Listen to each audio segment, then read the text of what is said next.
삶의 원칙 두 번째 시간입니다. 오늘의 강의의 제목은 겸손과 섬김이 되겠습니다. 이 겸손과 섬김, 이 두 단어는 우리가 교회에서, 길갈에서, 또 회복 모임에서 우리가 귀가 닳도록 자주 듣게 되는 단어입니다. 그런데 이 두 가지가 우리들의 실생활 가운데서는 얼마만큼이나 호응을 얻고 있는가? 사실 인기가 별로 없는 단어입니다. 섬김과 겸손이라는 것은요.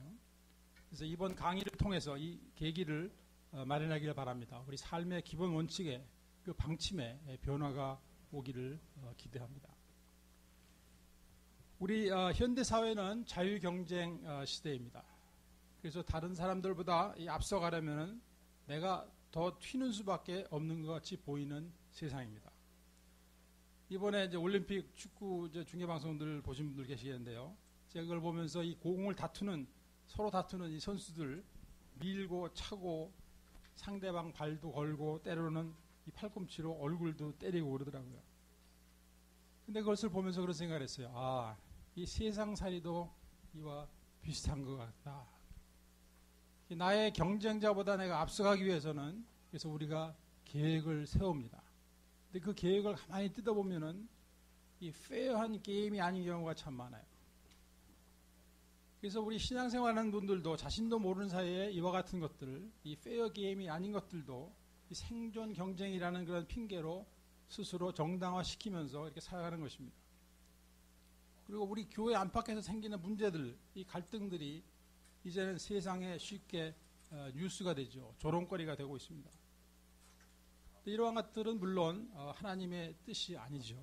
하나님의 말씀에 의하면 우리는 먼저 겸손하고 낮아져서 종이 되어야 하겠는데 그것은 우리 인간들의 생리에는 근본적으로 맞지 않는 것이 아닌가 하는 그런 생각을 하게 됩니다. 또한 우리들은 모두가 이 중독이라는 것으로부터 회복되기를 원하고 있습니다. 근데 제가 지금까지 경험하고 관찰한 바에 의하면은 이 회복이라는 것은 우리가 얼마간의 정직과 겸손이 없으면은 시작조차도 되지 않는 것을 우리가 볼 수 있습니다. 그래서 우리들의 인생에 그 사활이 걸려있는 죽느냐 사느냐의 중독의 회복이 시작이 되고 또 진전이 되려면은 정직과 겸손이라는 것에 대한 관심과 실천이 없이는 불가능한 것이죠.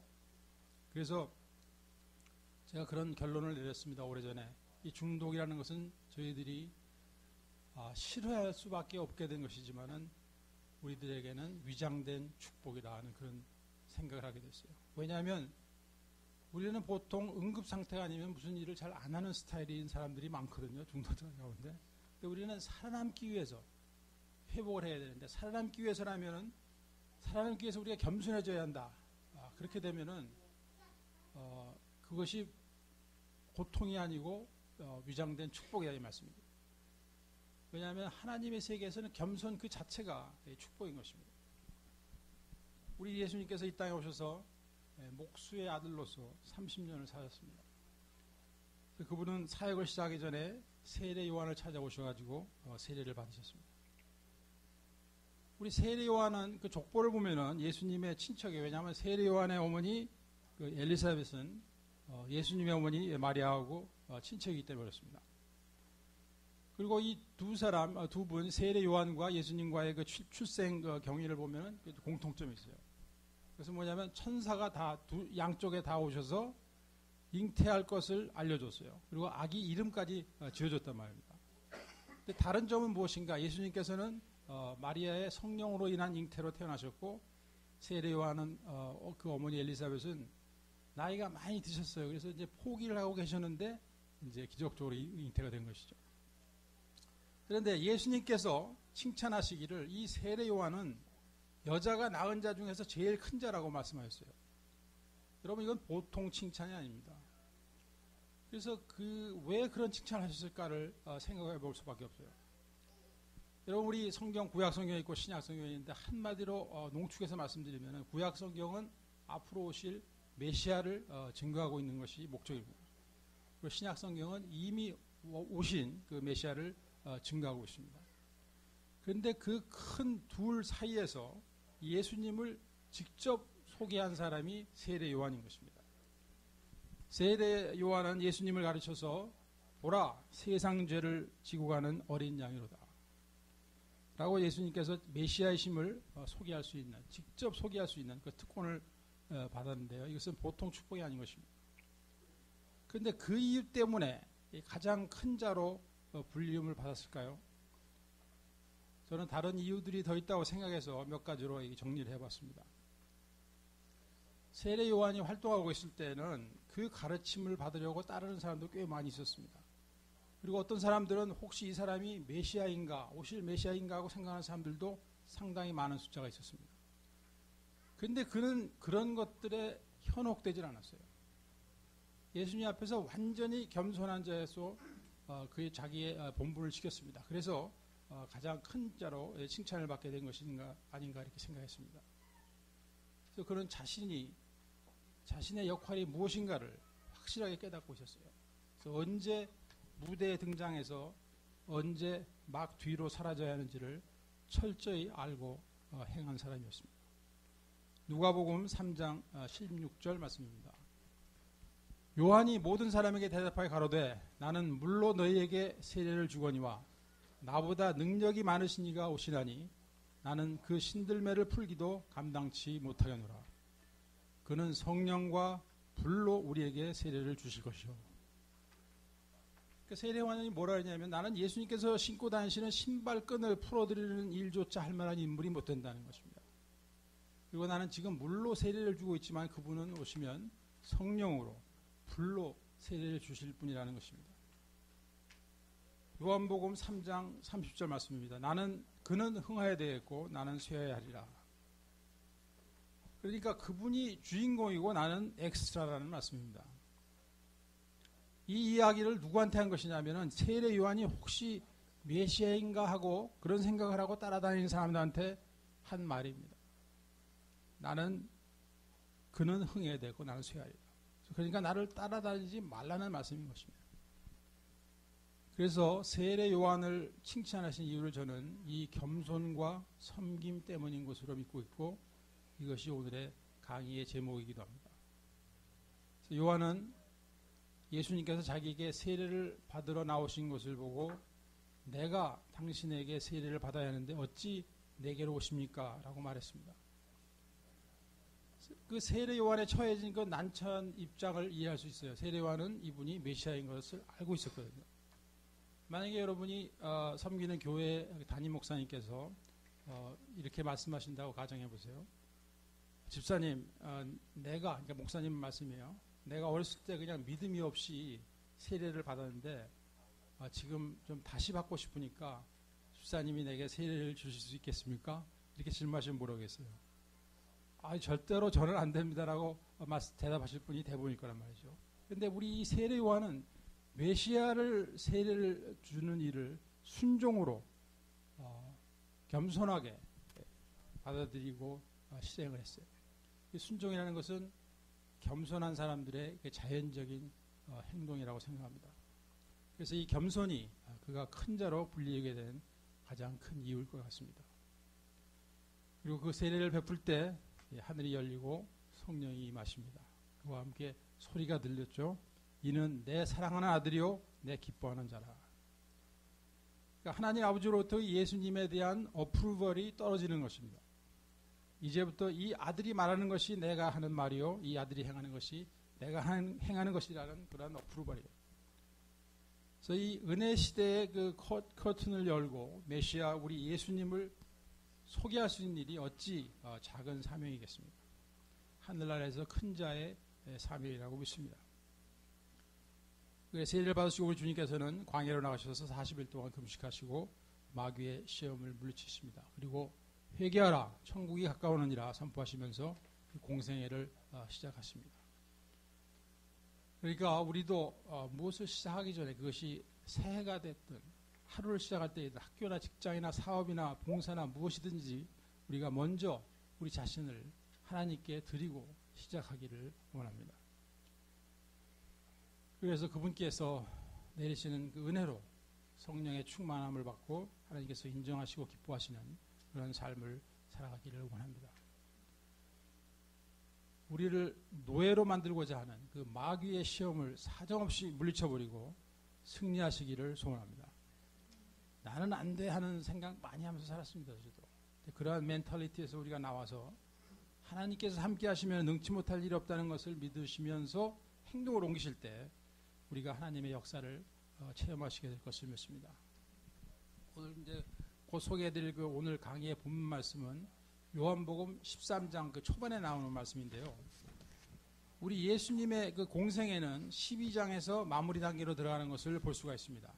12장 14절에서 예수님께서는 어린 나귀를 타시고 예루살렘으로 들어가십니다. 그러니까 죽으러 들어가시는 겁니다, 지금. 근데 그때 군중들이 이 종려나무 가지를 흔들면서 호산나 호산나를 외칩니다. 이 호산나라는 말은 우리를 구원하소서라는 그런 뜻이라고 합니다. 그런데 이 군중들이 과연 앞으로 일어날 일들이 정말 무슨 일이랄 것인지 그 진정한 의미를 깨닫고 이렇게 외치고 있는가요? 제 생각으로는 아닙니다. 그분들이 지금 현재 정치적으로, 사회적으로, 경제적으로 이렇게 눌려있는 상태에서 해방시켜 주실 그 메시아에 대한 그 막연한 기대일 뿐이지, 지금 예수님께서 무엇 때문에 예루살렘 성으로 들어오시는지는 전혀 알지 못하고 있는 사람들의 외침 소리인 것입니다. 그런 생각이 들었어요. 참, 이런 상황에서 우리 주님께서는 얼마나 외로우셨까. 뭐 주님도 외로우셨는지 그건 모르겠어요. 그런 생각이 들었습니다. 그러나 하나님의 그 약속의 말씀은 한치의 오차도 없이 이루어져 가고 있는 것입니다. 이 나귀를 타고 가시는 예수님은 만유의 주 하나님의 모습으로는 너무나도 낮고 겸손한 모습인데, 이 장면이 이미 스가랴서 9장 9절에 예언되어 있는 말씀인 것입니다. 시온에 따라 크게 기뻐할지어다.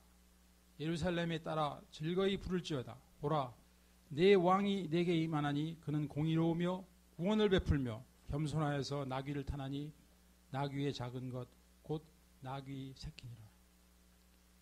그리고 요한복음 12장 23절 24절에서 이렇게 말씀하십니다.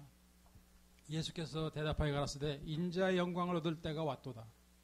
내가 진실로 진실로 너에게 이르노니 한 알의 밀이 땅에 떨어져 죽지 아니하면 한 알 그대로 있고 죽으면 많은 열매를 맺느니라. 예수님께서는 자신의 죽음을 말씀하고 계십니다. 한 알의 밀은 땅 속에 묻혀 썩음으로써 많은 열매를 맺을 수 있다는 이 평범한 사실에 예수님의 삶을 접목시키시면서 이 최고의 수준의 진리를 선포하고 계시는 것입니다. 예수님께서는 영광 보좌를 버리시고 낮은 곳으로 임하시되 정말 냄새나는 말 구유까지 내려오셨습니다. 또 자기를 낮추시고 죽기까지 복종하셨으니 곧 십자가에 죽으심이라.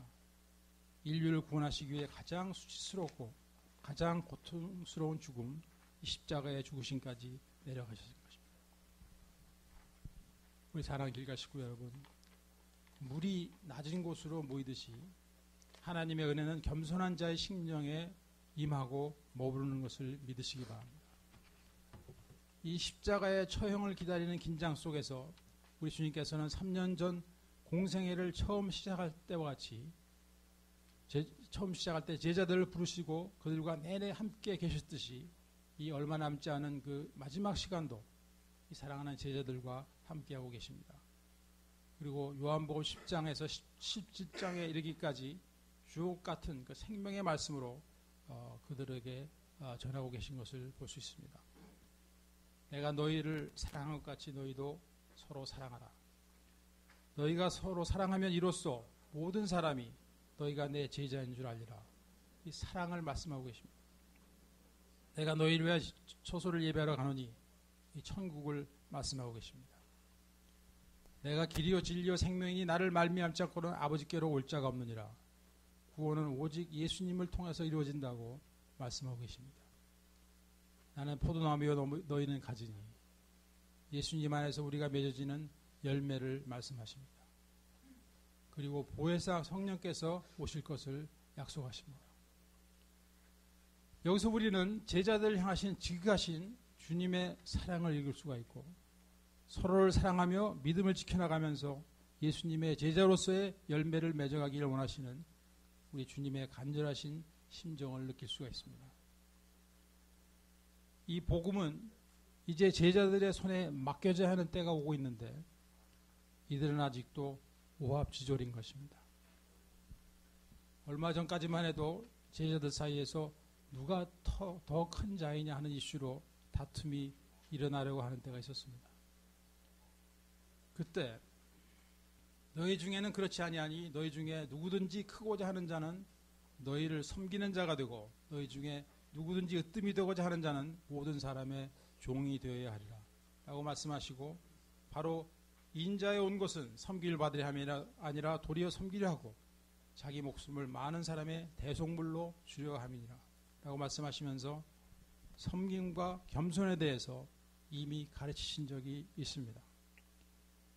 그러므로 생명의 메시지, 회복의 메시지는 듣는 이들이 즉시로 이해하지 못한다 하더라도 나중에 깨달을 수가 있으니까 우리가 인내를 가지고 계속 전해야 하는 것입니다. 우리 예수님의 가르침은 아주 심플하지만 그 내용은 아주 심오하고 때로는 헤비한 것이어서 항상 함께 생활해온 제자들조차도 제대로 깨닫지 못했습니다. 비록 베드로가 최초로 예수님이 그리스도이시라고 고백하였지만 고난당하실 그리스도, 부활하시는 그리스도에 대해 도무지 알지 못하고 있었습니다. 십자가에서 힘없이 돌아가시는 초라한 예수님의 모습만 보였을 뿐 그것이 바로 겸손과 섬김, 사랑의 극치인 것을 깨닫지 못했습니다. 나중에 그들 또한 주님이 가신 그 길을 따라감으로써 그들에게 맡겨진 복음이 온 세상에 전파되려는 사실도 도저히 예상할 수 없었습니다. 그래서 우리 주님께서는 이제 제자들의 발을 씻어주십니다. 그로 인하여 훗날 제자들이 겸손과 섬김을 기억할 수 있도록 하시고 계신 것입니다. 이유가 무엇입니까? 앞으로의 복음의 승패는 전하는 자들의 겸손과 섬김에 달려있기 때문입니다. 우리 요한복음 13장 3절부터 17절까지 우리 박 지사님께서 봉독해 주시겠습니다. 저녁 먹는 중 예수는 아버지께서 모든 것을 자기 손에 맡기신 것과 또 자기가 하나님께로부터 오셨다가 하나님께로 돌아가실 것을 아시고 저녁 잡수시던 자리에서 일어나 겉옷을 벗고 수건을 가져다가 허리에 두르시고 이에 대야에 물을 담아 제자들의 발을 씻기시고 그 두르신 수건으로 씻기기를 시작하여 시몬 베드로에게 이르시니 가로되 주여 주께서 내 발을 씻기시나이까? 예수께서 대답하여 가라사대 나의 하는 것을 네가 이제는 알지 못하나 이후에는 알리라. 베드로가 가로되 내 발을 절대로 씻기지 못하시리이다.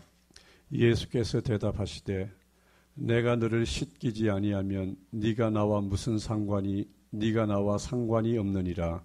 시몬 베드로가 가로되 주여 내 발뿐 아니라 손과 머리도 씻겨 주옵소서. 예수께서 가라사대 이미 목욕한 자는 발밖에 씻을 필요가 없느니라. 온몸이 깨끗하니라. 너희가 깨끗하나 다는 아니니라 하시니 이는 자기를 팔 자가 누구인지 아심이라. 그러므로 다는 깨끗지 아니하다 하시니라. 저희 발을 씻기신 후에 옷을 입으시고 다시 앉아 저에게 이르시되 내가 너희에게 행한 것을 너희가 아느냐? 너희가 나를 선생이라 또는 주라 하니 너희 말이 옳도다. 내가 그러하다. 내가 주와 또는 선생이 되어 너희 발을 씻겼으니 너희도 서로 발을 씻기는 것이 옳으니라. 내가 너희에게 행한 것 같이 너희도 행하게 하려 하여 본을 보였노라. 내가 진실로 너희에게 이르노니 종이 상전보다 크지 못하고 보냄을 받은 자가 보낸 자보다 크지 못하니 너희가 이것을 알고 행하면 복이 있으리라. 아멘. 우리 달력에 보면은 팜 선데이라는 날이 있죠.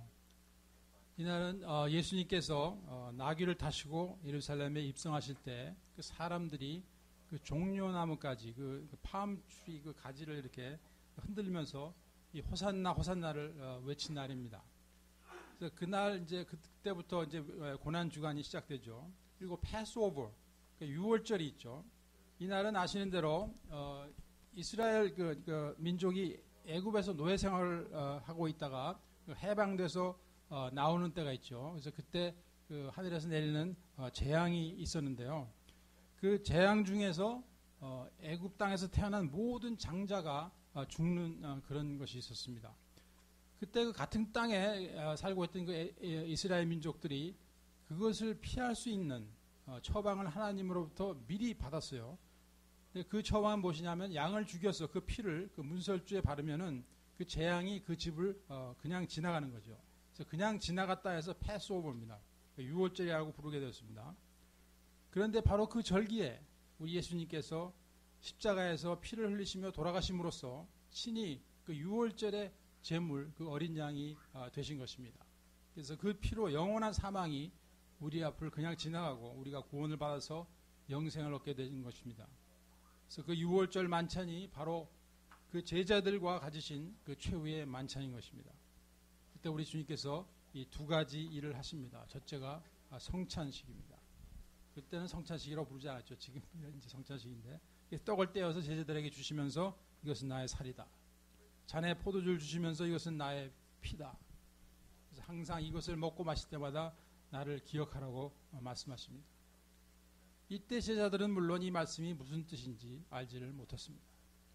그리고 두 번째 하신 일은 그 저녁 식사 중에 제자들의 발을 씻기십니다. 예수님께서 왜 이러시는지 다른 제자들도 다 이해하지 못하는 것은 마찬가지였지만 6절에서 우리가 베드로가 좀 이렇게 오버를 하는 그런 성격이죠. 이렇게 합니다. 주여 주께서 내 발을 씻기시나이까? 그래서 이 말은 주님 왜 이러십니까? 절대로 안 됩니다입니다.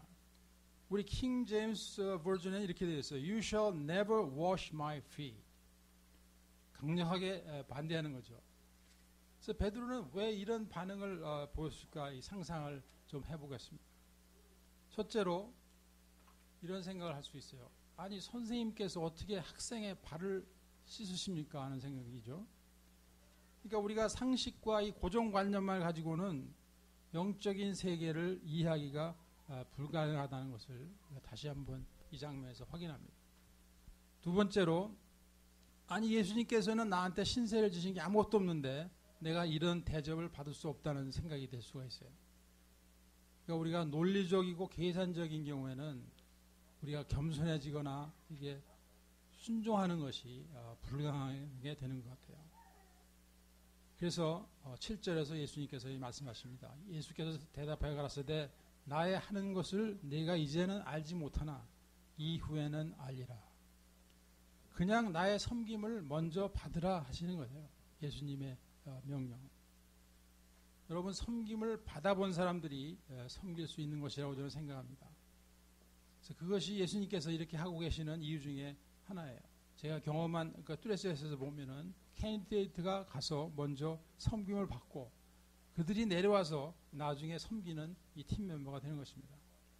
그래서 제자들은 나중에 예수님의 죽음과 부활을 목격하고 그리고 마가의 다락방에서 성령을 받고 나서 그들이 그때까지 듣고 받은 말씀과 가르치심이 모두가 이게 실에 꿰어진 구슬이 된 것입니다. 그때 그 전까지는 그냥 아무것도 알 수가 없는 상태였습니다. 그렇기 때문에 그로 인해서 그들 자신 또한 이 순교자의 그릇으로 변화된 것입니다. 그래서 우리는 먼저 성령님을 통하여서 예수님과의 개인적인 만남이 이루어져야 합니다. 그래서 지난 시간 수가성의 여인을 만나주시는 예수님의 사랑을 통해서 우리의 삶의 원칙 넘버 원을 은혜로 정했습니다. 즉 예수님을 만나는 것이 은혜요, 예배드리는 자가 되는 것이 은혜요, 이 은혜를 전하는 자가 되는 것이 은혜라고 말씀드렸습니다. 여러분 만약 여러분이 내일이면 이 세상을 떠나야 하는 준비를 하셔야 한다면 오늘 저녁에 누구와 함께 어디서 무엇을 하며 시간을 보내시겠습니까? 우리는 모두가 사랑하는 사람들과 함께 있기를 원할 것입니다. 나는 사랑하는 사람이 없으니 혼자서 노래방이나 가겠다는 분은 없으시기 바랍니다. 여러분 우리의 회복이 진행되면 사랑하는 사람이 생깁니다. 우리가 아무리 고독한 삶을 살고 있다 하더라도 우리의 중독의 회복이 진행되게 되면 사랑하는 사람들이 생겨요. 저는 과거에 우리 가족조차도 사랑할 수 없었던 사람이었습니다. 예수님께서는 지금 사랑하는 그 제자들과 그 귀한 시간을 함께 보내고 계시는 것입니다. 이 사랑하는 사람들과의 그 귀한 시간이 여러분들한테 주어졌다면 무슨 말씀을 하시겠습니까? 아마도 그 내용은 가장 진실하고 가장 순수하고 그리고 가장 중요한 이야기일 것입니다. 그래서 우리 주님께서는 제자들에게 떡과 잔을 나누게 하시고 나 예수를 기억하라고 하셨습니다. 그래서 우리 모두가 어디서 무엇을 하든지 예수님은 누구시며 나를 위해서 무엇을 해주셨고 또 무엇을 해주실 것인가를 잊어버리면 안 되기 때문에 주님께서는 이 최초의 성찬식을 거행하셨던 것입니다. 이 하나님의 은혜와 사랑을 기억하는 것이 이 크리스찬의 삶의 내용과 방향을 궁극적으로 정해주게 됩니다. 두 번째로 제자들의 발을 씻어주심으로 섬김과 겸손이 그들이 담당해야 할 사역 가운데 가장 핵심적인 내용인 것을 솔선수범하여 보여주셨습니다. 일생 동안 잊어버리지 않도록 그들의 심령 가운데 확실하게 심어주신 것입니다.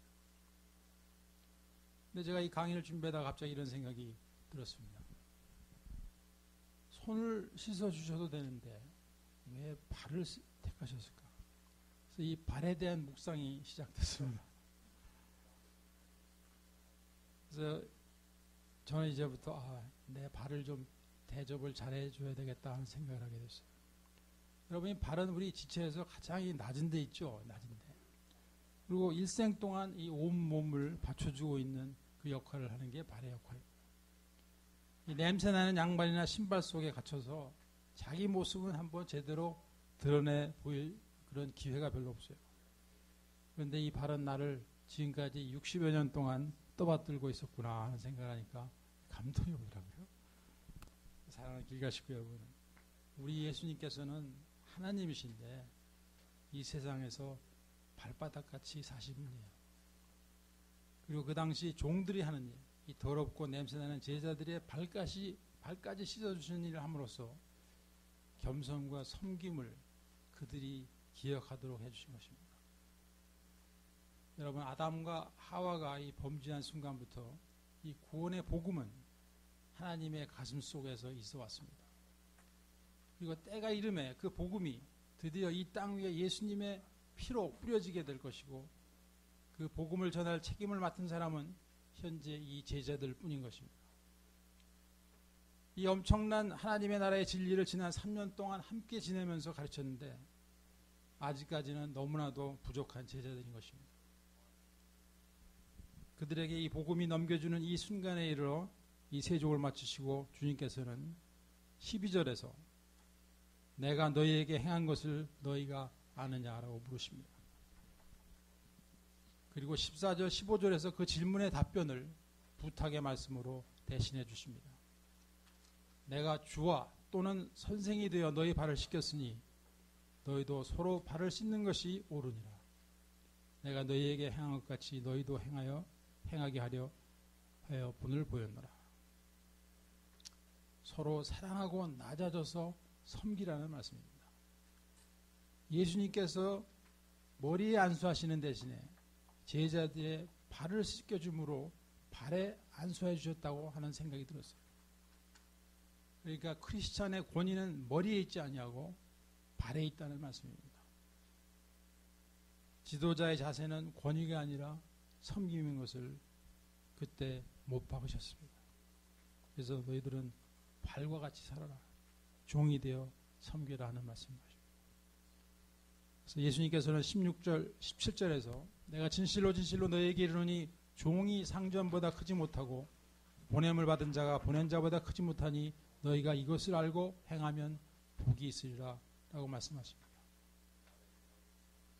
이러한 당연한 사실을 모르거나 알아도 쉽게 잊어버릴 수 있는 내용이기 때문에 우리 주님께서는 다음 4가지를 우리들에게 부탁하고 계시는 것입니다. 그래서 첫 번째는 앞서 말씀드린 대로 우리가 서로 사랑하고 섬기는 것입니다. 저는 예수님의 피로 구원받은 우리 모두는 예수님의 제자로 살아가야 된다고 믿고 있습니다. 둘째로 누가 이 모든 것의 주인이며 나를 보내신 이가 누구신가를 잊지 않고 순종하고 겸손하라고 하시고 계십니다. 우리 주님께서는 깨닫지 못하는 자를 미워하시거나 그들에게 분노하지 않으셨습니다. 인내하시면서 기다리셨습니다. 그런데 만약 종이 위대해져서 주인보다 더 커지게 되면 그게 바로 이단이 되고 마는 것입니다. 셋째로 우리가 예수님의 명령이니까 억지로 섬기다기보다는 모든 사람이 하나님 앞에서 같은 가치를 지니고 있다는 것을 기억하게 되면 이 명령이 우리들의 삶 속에서 실행으로 변하게 됩니다. 마지막으로 네 번째, 너희를 보내는 나, 예수보다 이 세상에서 더 대접받을 생각을 하지 마라 하시는 말씀입니다. 예수님께서 어떻게 사셨고 어떻게 돌아가셨습니까? 떠돌아다니시다가 천대와 멸시 속에 죽임을 당하셨습니다. 결국 제자들도 대부분 순교하며 이 말씀에 순종하였습니다. 그런데요, 우리는 이 목숨이 끊어져야만 순교라고 생각하는 그 고정관념에서 나오시기를 바랍니다. 어느 에서나 어디에서나 순간순간 나를 죽이고 낮아지는 겸손이 보통 사람들, 우리 같은 사람들에게는 순교인 것입니다, 여러분. 다음 스토리를 잘 들어보시기 바랍니다. 한 덕망 있는 수도사가 이 분쟁과 다툼이 많기로 소문난 그 수도원의 원장으로 임명이 되었습니다. 수도원에서 왜 분쟁이 있어야 되는지 알 수 없지만 어쨌든 그 문제의 수도원의 문을 두드리자 젊은 수도사들이 몰려 나왔습니다. 그들은 문 앞에 백발이 성성한 이 노 수도사가 서 있는 것을 보고 이렇게 말합니다. 어서 부엌으로 가서 접시를 닦으시오. 그래서 이 수도사는 이곳의 원장으로 처음 부임하게 되면 그런 일을 하는 것이 전통인가 보다 하고 묵묵히 그 일을 시작했습니다. 한 달, 두 달, 석 달 계속 접시만 닦고 있는데 그에게는 멸시와 구박이 쏟아졌어요. 그런데 석 달이 지나서 그 지역 총 감독이 순시차 그 수도원에 들렸습니다. 그래서 젊은 수도사들은 그냥 그분 앞에서 쩔쩔 매는 것입니다. 그런데 보니까 그 원장의 모습이 안 보이니까 그 원장님은 어디 가셨는가 하고 물었습니다. 근데 이 젊은 수도사들이 대답하기를 아직 부임하지 않으셨습니다. 아니 무슨 소리냐, 내가 3개월 전에 임명해서 이곳에 보내는데 어떻게 된 거냐. 이들이 깨달았어요. 그 감동의 말씀에 이 수도사들은 얼굴이 완전히 새파래져 가지고 즉시 식당으로 달려갔습니다. 그 노 수도사님이 원장으로 오신 분이었죠. 그러니까 그분 앞에 무릎을 꿇은 거예요. 그래서 결국 이 노 수도사의 그 겸손으로 인해서 이 말썽 많았던 수도원이 가장 모범적인 수도원이 되었다는 이야기입니다. 사랑하는 길가시고 여러분, 우리는 주님의 소원을 이루어드리고 그분의 명령에 순종하기를 원합니다. 우리의 삶이 명예와 지위와 물질과 육체적인 욕망에 집착하지 아니하고 가족과 친구와 다른 사람들을 섬기며 유익을 주는 일에 또 생명을 구하는 일에 겸손한 봉사를 기꺼이 할 수 있는 그릇이 되기를 소원합니다. 그러면 하나님께 쓰임받는 그릇이 되고자 하는 그 꿈이 현실이 되기 위해서는 무엇이 필요한가 말씀드리도록 하겠습니다. 첫째로 우리는 말할 것도 없이 중독자의 생활을 멈춰야 가능합니다. 중독자의 생활이 멈추지 않고는 아무 일도 되지 않는 것이 중독자인 것입니다. 두 번째로는 예수 그리스도를 나의 구주로 영접함으로 성령이 임하여야 합니다. 근데 이 정말 중독자의 생활을 멈추는 것과 성령님이 임하시는 것이 어느 것이 먼저인가 상관이 없어요. 저는 중독자의 생활을 멈추고 성령이 임하는 사람입니다. 또 어떤 분은 성령이 임해서 중독자의 생활을 끝내시는 분도 있어요. 세 번째로 성령님께 의지함으로 또 순종함으로 능력받고 속사람이 변해됨으로써 이 일이 가능해집니다. 속사람이 변한다는 말은 무슨 뜻입니까? 중독자는 중독의 행위 그 자체를 그만두는 것만으로도 얻어지는 유익이 있게 마련입니다. 그러나 이것은 마치 우리가 태어나는 순간부터 우리에게 호흡할 수 있는 공기가 제공되어지는 것 같이 중독자에게 이 끊고 있는 것은 지극히 기본적인 것에 지나지 않는 것입니다. 우리에게는 그 이상이 필요한 것입니다. 여러분께서는 현재 삶에 만족하십니까? 현재 삶이 행복하십니까? 만약 만족할 수 없는 부분이 있다면 무엇이 문제라고 생각하시는지요? 환경이 문제일 것보다는 환경에 대해서 내가 어떻게 반응한가가 문제인 것을 발견하게 됩니다.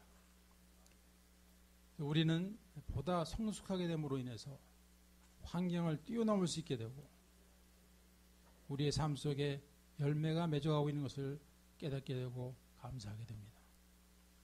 그래서 그 성장을 위해 쓰임받는 그릇이 되기 위해 네 번째로 우리에게는 말씀이 필요하고 기도가 필요하고 펠로십이 필요하고 메시지를 전함이 필요하고 단계가 필요하고 겸손과 섬김의 실천이 필요한 것입니다.